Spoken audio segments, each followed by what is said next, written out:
kapasitasmu menentukan aliran berkatmu. Kapasitasmu menentukan aliran berkatmu. Kita buka yuk, 2 Raja-Raja pasalnya yang ke-4, ayatnya yang ke-6. Ini kisah yang sangat terkenal, saudaraku.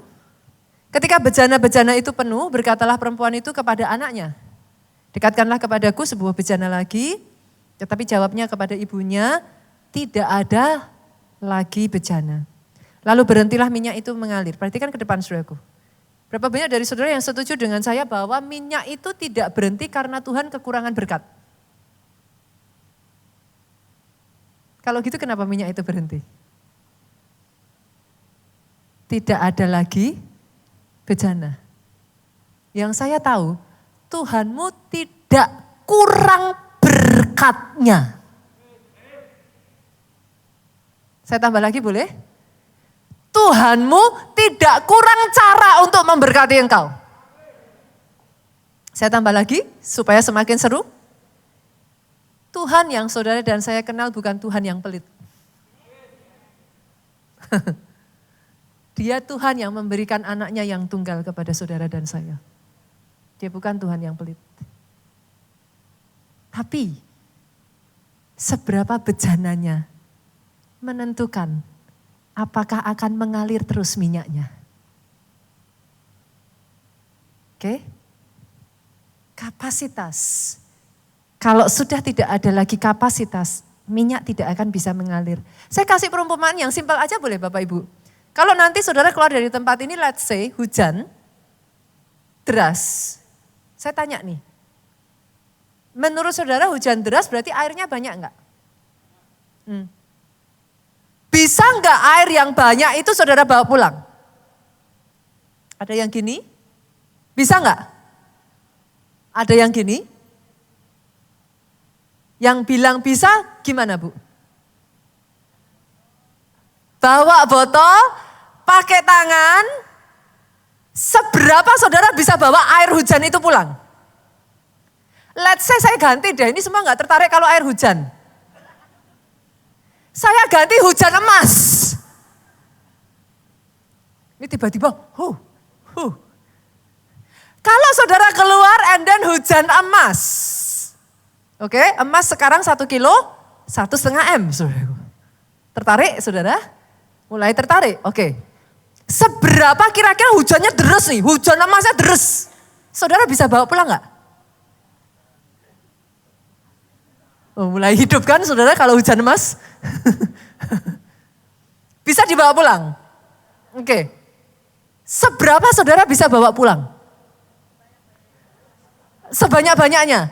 Tergantung apa Bu? Tuhan saudara enggak pelit. Berkatnya lebih dari siapapun di muka bumi ini, even more than your parents ya. Dia Tuhan yang mau memberkati saudara. The question is not apakah Tuhan mau memberkati, the question is not apakah ada berkatnya, the question is seberapa bejana dan wadah yang kita punya. Kalau wadahnya gelas ya dapatnya gelas, emas segelas. Kalau wadahnya botol ya emas sebotol. Kalau wadahnya ember ya emas seember. Apalagi? Saudara bawa wadah apa lagi? Kalau saudara berpikir, waduh puji Tuhan nih pas hujan emas nih. Daripada gelas, botol, piring, apapun, saudara dirikan waduk. Maka saudara akan dapat emas sewaduk. Itu pola pikirnya ya, Bapak Ibu. Sejauh apa kapasitasmu, dia akan membawa saudara level up-nya. Tergantung your capacity. Dan di gereja kita itu sebabnya saudaraku, kita meng-create gereja ini tidak menjadi gereja untuk saudara hanya datang seminggu sekali. Harusnya by now saudara sudah sadar. Ini bukan gereja yang saudara, ada tipikal gereja ya saudara datang hanya seminggu sekali. Keluarga Allah is not. Gereja ini didesain supaya siapapun masuk ke gereja ini harus bertumbuh. Saudara boleh datang nggak bisa apa-apa, tapi nggak boleh selamanya nggak bisa apa-apa. Saudara boleh datang dalam kondisi luka, saudara nggak bisa mengampuni, tapi nggak boleh selamanya nggak bisa mengampuni. Saudara boleh datang gak bisa doa. Ada gak di sini yang disuruh doa makan gak bisa? Gak bisa pastor, saya gak bisa. Gitu. Tapi gak boleh selamanya, gak bisa. Itu sebabnya kalau saudara ada di gereja seperti ini, senggol kiri kanan katakan, siap-siap dijoroke. Saudara. Apa kalau orang Jawa bilang dijoroke itu apa saudara? Didorong. Supaya maju. Ayo, jangan hanya berdiri di tempat saja, ayo maju. Caranya gimana? Gereja kita punya yang namanya SPR. Apa itu SPR? Skema perjalanan rohani.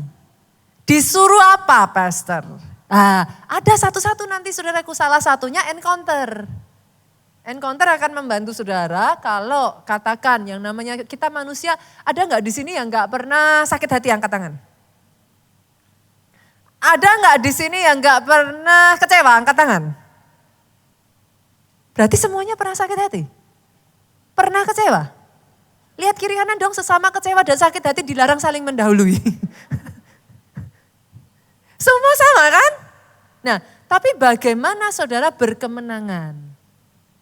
Kecewa pasti ada, sakit hati pasti ada. Tapi bukan untuk seterusnya. Bagaimana you overcome it and then you win over it. Saudara bisa berkemenangan. Encounter didesain untuk itu. Next yang berikutnya ISBC. Berapa banyak di sini yang pernah menyerah, angkat tangan? Oh jujur saudaraku.